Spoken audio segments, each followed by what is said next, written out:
언어라는 건 경험입니다. 일리트러시라는 거는 네네. 우리가 어떤 단어를 보고 그 단어 뜻을 떠올리잖아요. 네. 단어 뜻을 그냥 무슨 뜻인지 아는 사람보다 그런 경험이 있던 사람들이 훨씬 그걸 잘 이해하겠죠. 제가 이제 요즘에 영상 정보를 어떻게 소비해야 되는가라는 이야기를 할 때 영상을 보는 사람이 아니라 영상을 읽는 사람이 되어야 될 필요가 있다. 영상을 읽어야 된다. 문해력이라는 게 그래서 이제 요즘에 최근 이렇게 좀 화제가 되고 있거든요. 네. 그래서 아직은 좀 이 단어가 익숙하지가 않은 것 같아요. 익숙하지 않죠. 들었을 때 독해력인가 이렇게 생각하시는 분들도 굉장히 많으신 것 같은데요. 문해력이란 그럼 혹시 뭐라고 좀 네. 정의할 수 있을까요? 그 이제 문해력이란 말하고 제일 많이 이제 좀 인터체인저블, 그러니까 상호 교환적으로 쓸 수 있는 게 독해력인데, 네. 독해라는 거는 reading comprehension이잖아요. 그러니까 네. 글을 통해서 의미를 구성하는 것. 네. 그래서 이제 그 독해력은 문해력의 가장 중요한 핵심 능력 중에 하나입니다. 네. 근데 문해력이라는 거는 영어로는 literacy라고 하는 것이고, 네. 기본적이고 간단하게는 글자를 소리내서 읽고 연결하고 자유자재로 쓸 수 있는 능력부터 시작해서 단어, 어휘, 그 다음에 문장을 다루는 능력, 그 다음에 그것을 유창하게 읽는 것, 그 다음에 독해, 의미를 파악하고 구성하고 해석하는 것, 그 다음에 그 우리가 읽은 정보나 이런 것들을 이게 어떤 가치가 있는가, 나의 삶에 어떤 가치가 있는가, 이것이 얼마나 타당한가, 믿을 만한 것인가를 판단하는 능력, 그 다음에 그런 정보들을 생활의 문제 해결이나 일을 위해서 사용할 수 있는 능력, 활용하는 능력, 그러니까 그런 것을 통해서 삶의 과정에 참여하는 능력까지, 역량까지 보거든요. 그러니까 이제 그런 것들은 뭐 정치적인 의사결정을 할 때도 해야 되고, 법 같은 게 대표적이잖아요. 네, 맞습니다. 읽고 이해한 거를 사용하는 게 법이잖아요. 되죠. 그렇죠. 네, 대부분 사람들은 법전을 이해하는 게 법인가? 이렇게 생각하지만 사실은 법전에 있는 내용을 이해해서 그것을 어떻게 법이라는 것으로 해결할 수 있는 문제 상황에서 법의 기준으로 그 문제를 풀어나가는 거잖아요. 네. 그러니까 이제 문해력이라는 건 사실 그렇게 굉장히 이게 스펙트럼이 넓죠. 네. 그 중에서 독해라는 거는 굉장히 핵심적인 기능입니다. 왜 그러냐면 의미를 파악하는 거기 때문에. 독해가 왜 어려운가 하면은 글자라는 거는 추상적인 기호예요. 네. 우리는 아버지, 어머니, 학교, 가방 이런 단어를 보면은 자동적으로 그게 뭔지는 알지만 네. 그거를 배우지 않은 사람은 절대 그게 뭔지를 알 수가 없죠. 네. 왜냐하면 세상에 그런 건 없거든요. 네. 밭에서 나는 것도 아니고 네. 하늘에서 떨어지는 것도 아니고 맞습니다. 배워야 되는 거거든요. 네. 그러니까 기호라는 거는 아주 추상적인데 그 추상적인 기호를 조합하고 연결해서 의미를 만들어내는데 이 의미라는 건 아주 구체적이에요. 그게 어떤 개념적인 의미이든 생활의 경험의 의미든 그것은 아주 구체적인 거거든요. 그러니까 추상적인 기호를 통해서 의미를 파악하는 일 자체가 사실은 아주 인간적이지 않은 일이에요. 따지고 보면. 인간적이지 않는. 여기서 인간적이라는 거는 온정 이런 느낌이 아니고 우리에게 주어진 자연적인 게 내추럴하지 아니라, 않다는 내추럴하지 뜻이에요. 않다는 뜻이죠. 예. 그러니까 이 리딩 컴프레hen션 과정은 그 자체가 사실은 내추럴한 과정이 아니에요. 그래서 어려운 거예요. 완전히 학습으로서만 그렇죠. 달성될 수 맞습니다. 있는 과정이네요. 네, 학습과 좋은 경험, 그러기 위해서 그 경험을 얻을 수 있는 좋은 기회, 학습 기회 이런 것들이 있어야 되는 것이죠. 말씀을 듣다 보니까 문해력이 그럼 단계가 좀 이렇게 나눠지는 것 같아요. 네. 처음에 뭔가를 인지를 하고 그 다음에 연결한 파닉스하는 과정도 있는 것 같고 네. 그 다음에 그거를 내가 이해하고 뜻을 사용하는 데까지 이렇게 나가는 것 같군요. 맞나? 네. 이렇게 이해를 하면 될까요? 그게 이제 과정적으로 그렇게 설명할 수 있고 네. 또 발달적으로는 또 다른 방식으로도 다른 설명할 수 방식으로도 있겠죠. 가능하고요. 그러니까 발달적으로 보자면 처음에는 읽고 쓰는 법을 배워야 되고 네. 그 다음에는 읽고 쓰는 법을 실제 배우는 과정에 적용해서 배우기 위해서 읽고 쓰는. 배우기 위해 읽고 쓰고. 그렇죠. 이제 우리가 변호사님 법을 공부하실 때 네. 처음에는 이런 거잖아요. 이 법이라는 걸 어떻게 읽어야 되는가, 법전이란 거를 맞습니다. 무슨 법들이 있으며 이 법전의 구조는 어떻게 돼 있고 네. 처음에 시작하는 말들 어디를 내가 봐야 되며 그 예제나 뜻들은 어떻게 읽어야 되는가 처음엔 그런 법들을 배우거든요. 네. 근데 그게 어느 정도 익숙해지면 이제는 진짜 법을 배우기 위해서 네.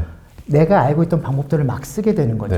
네. 그러니까 이제 발달적으로 보면은 그렇게 되는 겁니다. 그러니까 변호사님이 처음에 그 시험을 준비하기 위해선 수험생의 입장에서는 법을 읽는 법을 굉장히 많이 고민하셨을 거예요. 고민 많이 어렵고. 하죠. 너무 어렵고 이게 일단은 단어 뜻도 잘 모르겠고요. 그렇죠. 그다음에 이게 법조문이 또 이렇게 빨리 안 읽혀져요. 그렇죠. 지금은 제가 이제 딱 봤을 때 저만의 방법들이 있거든요. 어디만 딱 끊어서 본다든지 맞습니다. 이런 것들인데 네. 그게 통과가 돼야만 그 이후의 지식들이 진짜 지식들이 제게 좀 이제 공부를 할 수 있겠더라고요. 그렇죠. 그러니까 지금 변호사님이 법을 읽는 방식은 법을 읽는 법을 궁금한 게 아니라 그 법을 내가 읽어서 어떻게 그걸 사용할 것이냐에 훨씬 관심이 많은 거거든요. 네. 그러니까 법도 선택적으로 읽게 되고 네. 전체 맥락을 파악하면서 어떤 법들이 어떤 법을 선행한다. 더 뭐 저는 이제 법을 잘 모르지만 네. 아 근데 네, 말씀하셨습니다. 네, 그런 것들을 네. 판단하면서 이제 읽게 더 깊게 읽게 되는 것이죠. 네. 그러니까 발달적으로 보면 그렇게 좀 크게 두 단계로 얘기할 수 있을 것 같아요. 네. 문해력이라는 게 단순히 저희가 이제 어떤 기존의 전통적인 방식의 읽기의 대상들은 종이였는데 네. 근데 지금은 굉장히 좀 다양한 매체들이 있잖아요. 그럼 단순히 어떤 종이 독서라든지 종이 문해에만 한정되는 건 아니겠네요. 그러니까 이제 전통적인 관점에서는 종이 인색을 줄글 문해. 네. 그러니까 문이라는 것 자체가 글 문자잖아요. 네. 그러니까 이제 그런 걸 얘기했지만 지금 글이라는 게 어떻게 바뀌었는가 이런 생각을 해보면 네. 심지어 교과서도 글만 있는 경우는 없어요. 네. 아, 요즘 너무 어려워하더라고요. 그렇죠. 저희 때는 네. 글밖에 없었거든요. 그러니까. 거의 가끔 그림이 나왔는데. 저 때는 오죽했겠습니까?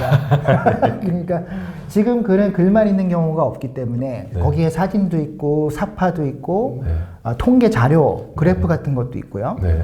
근데 지금은 이제 그 인터넷 디지털 공간에서 공부를 많이 하니까 네. 웹 기반 텍스트 같은 경우는 동영상도 있고요. 네. 인포그래픽이라고 해서 그래픽 자체가 움직이는 경우도 있고. 네. 그래서 이제 다양한 종류의 텍스트를 읽어내는 능력, 그리고 그것을 활용할 수 있는 삶의 문제 해결, 일과 공부를 위해서 사용할 수 있는 그런 정도의 역량이라고 더 이제 확대되는 것이겠죠. 네. 네. 그러나 그럼에도 불구하고 글을 읽는 능력은 가장 기본적이면서도 가장 핵심적이다. 왜 그런가? 가장 어렵거든요. 네, 그렇죠. 교수님 책에서 제가 인상적이었던 게 요즘에 실질적인 문맹들이죠. 네. 그리고 사실 우리가 다 한글도 배우고, 그죠? 국어 독해도 많이 하지만 그 의미 같은 것들을 온전히 이해를 못하는 경우도 많고. 우리가 이제 요즘 학생들이 이제 어휘력이 떨어진다 이런 얘기들을 많이 하잖아요. 네. 근데 그게 학생들이 경험하는 네. 언어적인 경험, 읽기의 경험, 쓰기의 경험이 우리 그 전 세대 사람들하고는 조금 많이 다른 것 같아요. 네. 그러다 보니까 그런 말들을 쓰는 맥락이나 이런 것들이 별로 없게 되는 것이죠. 그래서 이제 상황이 달라졌기 그렇죠. 때문에 그거를 맥락상 이제 그 사용하는 맥락이 없어지고 그렇죠. 습득의 기회도 없어지는 네네네 그렇게 되는 거죠. 그러니까 언어라는 건 경험입니다. 일리트러시라는 거는. 네네. 그러니까 우리가 어떤 단어를 보고 그 단어 뜻을 떠올리잖아요. 네. 근데 그 단어 뜻을 그냥 무슨 뜻인지 아는 사람보다 그런 경험이 있던 사람들이 훨씬 그걸 잘 이해하겠죠. 네. 잘 쓰고. 네. 그러니까 그 친구는 분명하게 변호사님과의 대화를 통해서 면도와 제모는 다른 거구나. 네. 면도는 깎는 거고 제모는 털을 제거하는 거구나. 완전히. 네네. 그걸 이제 알게 되는 알게 것이죠. 되는 그런 경험들을 통해서. 네. 근데 이제 그 말들을 써야 되는 필요 또는 맥락, 상황 이런 것들이 상당히 다르기 때문에 네. 일반화시켜서 얘기하기는 어려울 것 같아요. 요즘 우리 아이들이나 학생들이 어휘력이 많이 떨어진다는 걸 일반화하기는 어렵고 다만 그 전에 세대에서 쓰던 어휘들을 잘 쓰지 않는 어떤 그런 생활 경험 그런 세상에 살고 있다. 그러니까 이게 이제 제가 예를 하나 들면은 이런 게 있거든요. 이제 그 게임 같은 거 있지 않습니까? 네. 게임. 네. 게임의 용어들은 우리는 잘 몰라요. 게임을 하는 학생들은 엄청나게 알아요. 근데 그 게임의 용어들이라는 게 상당히 고급스러워요. 네. 굉장히 전략적이고 여러 가지 어려운 개념들이 있고 만들어진 말도 있고 원래 있던 말도 있고. 네. 그러면 우리는 그거 게임에 관련된 어휘가 없는 거죠. 없죠. 예, 저희는. 근데 아이들이 우리한테 게임에 대해서 어휘가 없다 이렇게 뭐라 하지 않잖아요. 그런 것처럼 우리가 이제 학생들의 어휘는 약간 좀 그렇게 볼 필요가 있고.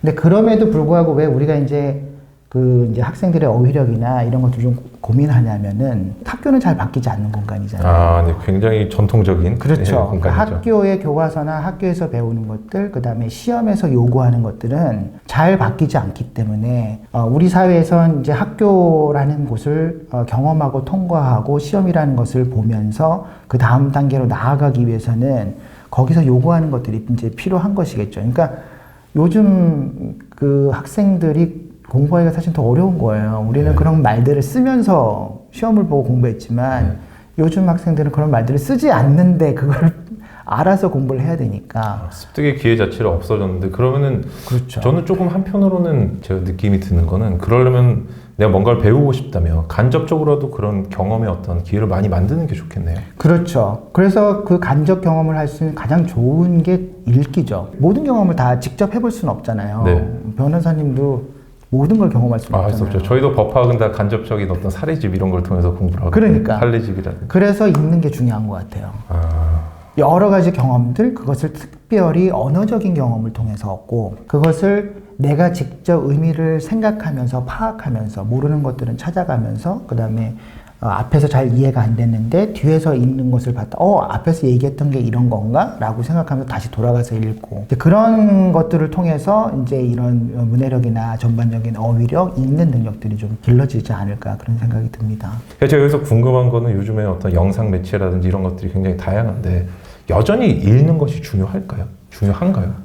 저는 여전히 읽는 것이 중요하다고 생각하고, 네. 그 다음에 그 읽는 것이 이 아이들, 그리고 학생들, 우리 후속 젊은, 저도 젊지만, 젊은 세대들이 살아가는 그런 공간에서도 큰 쓸모가 있다고 생각해요. 실제 이제 데이터를 보면은, 제가 이제 한 연구인데, 초등학교 이제 미국 데이터인데요. 초등학교 4학년 학생들의 경우에 디지털 공간에서 읽는 것, 그러니까 정보를 찾고 뭐 네. 링크를 연결하고 해서 이해하는 것, 그 디지털 공간에서의 이해 능력, 정보의 이해 능력을 가장 많이 설명하는 요인이 뭐냐라고 하면 그게 종이글 읽기 능력이에요. 그러니까 이게 지금 어린 아이들일수록 그게 더 많이 설명이 돼요. 그러니까 나이가 네. 들수록 적게 설명이 되고 왜냐하면 다양한 방식으로 경험되기 때문에. 네. 그러니까 최소한 어렸을 때는 이 종이글 읽는 능력이 사실 가장 기본적인 거예요. 왜냐하면 그 추상적인 기호를 다루고 연결하고 판단하고 분석하고 의미를 이해하는 이런 고차원적인 능력은 그것을 통해서 가장 많이 길러지고 디지털 공간에서 우리가 정보를 취하고 얻고 판단하고 연결하고 분석한다고 했을 때도 그러한 사고작용이 필요한 것이거든요. 그래서 종이글 읽기 능력은 디지털 공간에서도 분명히 필요하다. 근데 이게 이렇게 얘기할 수 있어요. 그러니까 뭐냐면은 디지털 공간이나 미디어 공간에서 우리가 읽는다고 했을 때는 그것이 종이글을 읽는 능력이 필요 조건은 될 수 있을 때 충분 조건은 될 수가 없다. 그러니까 그거 플러스 something. 디지털 공간에서는 그럼 다른 뭔가가 더 필요한 것이죠. 거네요. 그러니까 예를 들면 이런 겁니다. 디지털 공간의 텍스트들이 여러 가지 정보 표현 양식, 우리가 이제 모드라고 그러는데 문자 언어뿐만 아니라 영상이나 이미지, 아까 얘기했던 그래픽 이런 걸로 전달이 되기 때문에 네. 이런 것들을 통합적으로 읽을 수 있는 능력들이 굉장히 많이 필요해요. 네. 그다음에 두 번째는 종이글을 읽는다는 건 대부분 우리가 어떤 방식으로 경험하냐면은 주어진 걸 읽어요. 네. 누군가가 정해서 주어진 것을 어떤 제한된 시공간 맥락 안에서 읽는 것. 그러니까 대표적인 게 뭐 교과서 읽기, 시험 읽기, 이제 이런 것들이 되잖아요. 네. 근데 디지털 공간에서 읽는다라는 건 사실 찾아나가면서 읽는 거거든요. 누가 주지 않아요. 누가 변호사님한테 주지 않잖아요. 네. 변호사님이 네이버에 다음에 인터넷에 들어갔을 때 누가 변호사님 들어왔으니까 뭘 줘야겠다. 그러지 않잖아요. 네, 그렇지 않죠. 찾아나가야 되는 네. 거거든요. 근데 그 찾아나간다는 건 사실은 선택한다는 것이고 선택은 이해와 판단을 요구하는 거거든요. 그러니까 매 순간순간에 그런 이해와 분석과 판단할 수 있는 그런 것들이 굉장히 빠른 어떤 사이클 안에서 돌아가야 되는 이런 능력들이 필요해요. 그래서 이제 실제로 데이터를 보면은, 그러니까 제가 이제 초등학교 4학년 예를 들었습니다만, 고등학교 1학년 같은 경우에 디지털 공간에서 읽는 능력, 이해하는 능력, 정보를 찾아서 이해하는 능력을 설명하는 큰 변인 중에 하나가 일반적인 이제 독해 능력 플러스 정보를 어떻게 선택적으로 판단할 수 있는가라는 능력이 이게 뭐 그건 내비게이션이라고 그러는데 네. 우리 자동차 내비게이션 있잖아요. 네, 네. 그런 것처럼 네. 정보를 이제 찾아나가는 것. 이제 그런 능력이 굉장히 많이 디지털 공간에서 어떤 이해하는 능력을 요청을 하죠. 그러니까 다양한 정보 표현 양식을 이해할 수 있어야 된다는 것하고 두 번째는 뭔지 알 수 없는 이 공간에서 어떤 정보들을 어떻게 내가 선택적으로 분석하고 판단해서 나한테 도움이 되는 방식으로 읽을 수 있는가라는 것들 굉장히 중요하고 그 다음에 이 디지털 공간이라는 건 제한되어 있지 않잖아요. 네. 그러니까 이제 책이라는 거는 제한되어 있죠. 이 바운더리라는 게, 경계라는 것이. 근데 디지털 공간은 경계라는 것이 제한되어 있지 않기 때문에 항상 내가 어디서 지금 뭘 하고 있는가를 좀 생각을 해봐야 돼요. 네, 맞습니다. 네.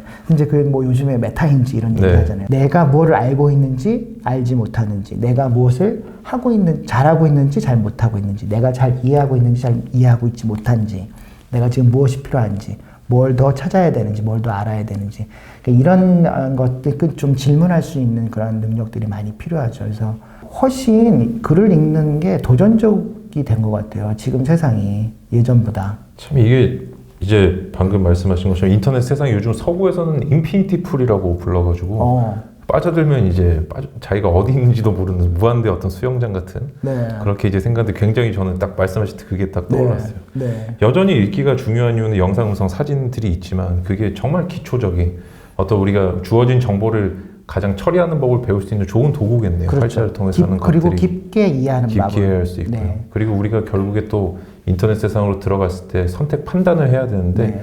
그러기 위해서는 사실 준비가 안 된 상태에서 들어갔을 때 제대로 된 정보나 지식들을 얻기도 어려울 것 같고요. 그렇죠. 그렇기 때문에 여전히 활자를 통해 읽는 게 중요하다. 네. 이렇게 제가 이해를 하면 되겠네요. 네네네. 이 디지털 미디어라는 게 사실 생산 측면에서 상당히 가치가 있어요. 네. 그러니까 블로그를 쓴다든가 유튜브 영상, 우리 변호사님 유튜브 영상을 만들잖아요. 좋은 내용으로 이렇게 제작하고 생산하고 이런 부분에서 디지털 미디어가 굉장히 좋고 효과적이고 상당히 고차원적인 어떤 지식과 역량들이 요구가 돼요. 이런 것들을 만드는 작업들이. 근데 이거를 수용의 측면에서 보면 그러니까 영상 같은 경우는 영상을 보게 될 때 많은 경우에 굉장히 수동적으로 놓여요.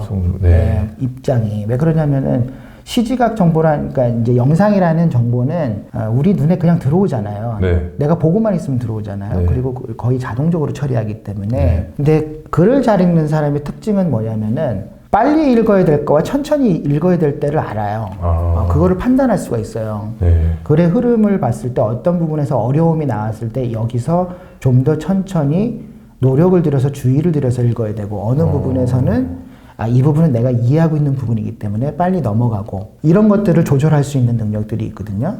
근데 그거를 조절한다는 건 내가 능동적이라는 뜻이거든요. 네. 능동적으로 내가 이 글 정보를 처리한다는 것이거든요. 내가 내 속도를 내가 운영하고, 그렇죠. 네. 근데 이제 영상이라는 것은 일반적으로 봤을 때는 영상을 볼 때 어떤 특별한 이제 태스크가 주어지지 않는 한 네. 영상을 볼 때는 보통 그 영상을 따라가게 돼 있어요. 네. 그 영상의 흐름을 따라가게 돼 있고 뒤로 돌아갈 여지가 별로 없죠. 네, 근데 글을 읽는 방법 중에 굉장히 아주 쉽지만 좋은 방법은 다시 읽는 거예요. 다시 읽기. 예, 네.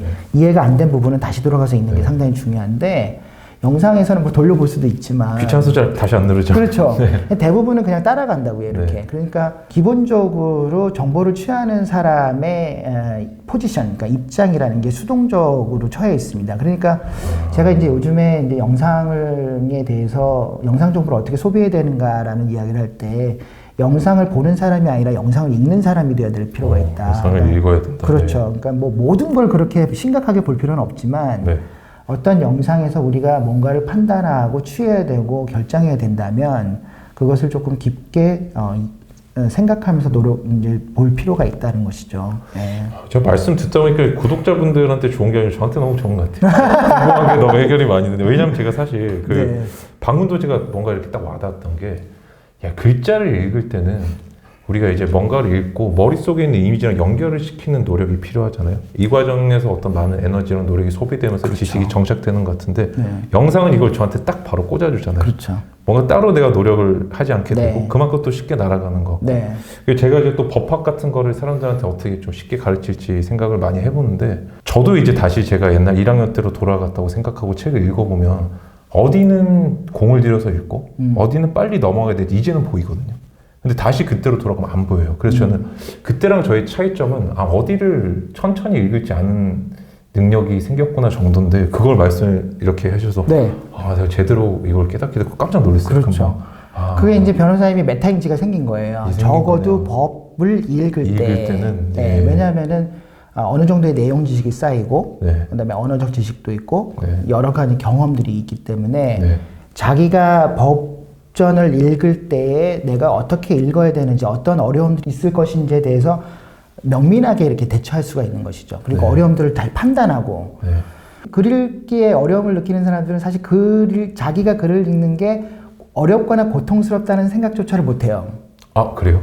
왜냐? 네. 문제가 없거든요. 아, 그냥 아무 생각 없이 쓱 이렇게. 네, 내가 읽었는데 이 정도는. 제가 그거를 네. 그 학생들한테 그런 얘기해요. 눈알이 활자위를 지나간 상태다 이렇게 얘기하는데 거의 그렇죠. 롤러처럼 굴러가는 네. 듯한. 근데 이게 정말 꼼꼼하게 읽는 사람들 같은 경우에는 네. 자기의 이거를 전문용어로 이제 Standard for Coherence, 그러니까 응집성 기준이라 그러는데 네. 우리가 이제 독해를 한다고 했을 때 독해라는 거는 그 한마디로 얘기하면은 글의 정보를 얼마나 응집력 있게 이해하는가. 아, 그러니까 하나의 이렇게. 모형으로 네. 만들어서 네. 그 정신 모형으로 만들어서 그것을 얼마나 응집성 있게 이해하는가가 사실 핵심이거든요. 네. 독해 과정은. 그게 이제 네. 월터 킹치라는 사람이 얘기한 건데 여러 가지 이제 그 디테일한 세부 정보들을 묶어서 하나의 어떤 큰 그 개념적 모형을 만든죠. 그 모형을 만들면 세부 내용들이 따라와요. 따라서 이제 쭉 그렇게 딸려 이해가 올라오는 거네요. 그렇죠. 네. 그렇게 되는 건데 그 Standards for Coherence, 그러니까 응집성 기준이 높은 사람들은 그 모형을 아주 촘촘하고 꼼꼼하게 만들기 원해요. 그러니까 쉬운 글을 읽어도 네. 잘 읽으려고 노력을 하죠. 이거를 완전히 이해해서 내 것으로 만들려고. 이게 디테일하게 딱 이렇게 끼워 맞추려 만들려고 하는 거네요. 그렇죠. 네. 그래서 누가 물어보면 이 글을 설명할 수가 있어요. 네. 이렇게 이 글은 어떤 글인데 그래서 이런 내용들이 나오고 이런 메시지를 던지는 것 같다. 이렇게 얘기할 수 있죠. 네. 근데 이제 글을 이제 깊게 못 읽는 사람들은 표면적인 정보를 이해하는데 그쳐요. 그러니까 이제 이 정보들을 다 읽고 무슨 말인지는 아는데 그래서 이 안에서 이 텍스트가 가지고 있는 심층 구조가 모형이 어떻게 되는가를 설명하지 못하죠. 이제 그 사람들한테 그러면 읽고 난 다음에 뭐 읽었어 좀 얘기해 줄 수 있어? 그럼 대부분 사람들이 어떻게 얘기하냐면 처음엔 이런 걸 얘기했고 두 번째는 이렇게 얘기하고 그 다음에 이렇게 하다가 이렇게 마지막에 끝났는데 그냥 그런 것 같아. 그러니까 그냥 그 글의 순서대로 정보를 그냥 기억하는 정도로 네. 외우는 거죠. 그러니까 그 기억이라는 거는 잠깐 들어와 있는 상태지 그거는 시간이 지나면 금방 없어져요. 날라온. 근데 심층적인 이해 멘탈 모델이라고 그러죠. 그러니까 이제 그 응집성 있는 멘탈 모델을 만든 사람은 이해를 하게 되면 그 기억이라는 게 오래 가게 되는 거거든요. 왜냐하면 그것이 아까 변호사님 말씀했지만 나의 지식하고 지금 연동이 되는 상태가 되는 거기 때문에 네. 그래서 사실은 얼마나 글을 심층적으로 이해할 수 있는가가 글을 얼마나 잘 이해하는가의 핵심이고 그것은 경험을 통해서 길러지고 내가 가지고 있는 그 어떤 기준들을 계속 높여나가는 게 사실 중요해요. 연습이 많이 필요하겠네요. 많이 필요합니다. 자기가 기준을 높여야겠다라는 건 자기의 기준을 알고 있다는 거고. 그렇죠. 그래도 내 기준보다 높은 어떤 지식 정보를 습득하면서 괴로움을 느끼게 되는 건데. 그렇죠. 그런 노력에 대한 어떤 감각이 없는 분들은 그냥 읽고 아무런 고통도 없고 그렇죠. 남는 것도 없겠네요. 맞아요. 네. 네. 그러니까 글을 정말 잘 읽는 사람들은 글 읽는 게 편하지 않아요. 네. 글 읽는 일이 늘 도전적이죠. 먼저이고 신기한 것 같아요. 우리 아까 또 이제 글을 반복해서 읽는 것도 되게 중요하다고 하셨는데 저도 짧은 글을 하나를 읽을 때도 저도 천천히 읽고 이런 게 20번 정도를 빠르게 왔다 갔다 네. 하면서 어느 부분을 오래 눈을 맞추고 어느 부분에 머릿속에 정보를 넣을지를 고민을 자꾸 하거든요. 그러다 보니까 저도 이제 글을 읽다 보면 괴롭다는 생각이 들 때가 굉장히 많이 있습니다. 네.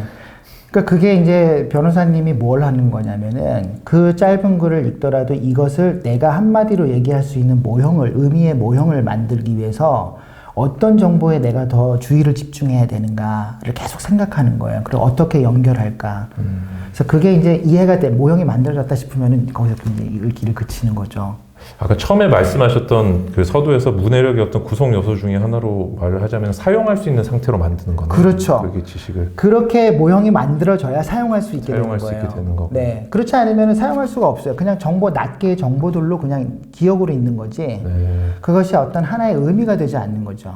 근데 예를 들면은 이제 우리가 어떤 글이 있을 때 뭐 법의 어떤 조항 같은 것들이 여러 개가 이렇게 있는데 이게 어떤 이 법의 조항들이 구조적으로 연결되어 있는가를 이해하게 되면 그렇게 연결되어 있는 짜임새를 이해하게 되면 그걸 활용해서 실제 사례에 적용할 수가 있게 되는 것이죠. 네.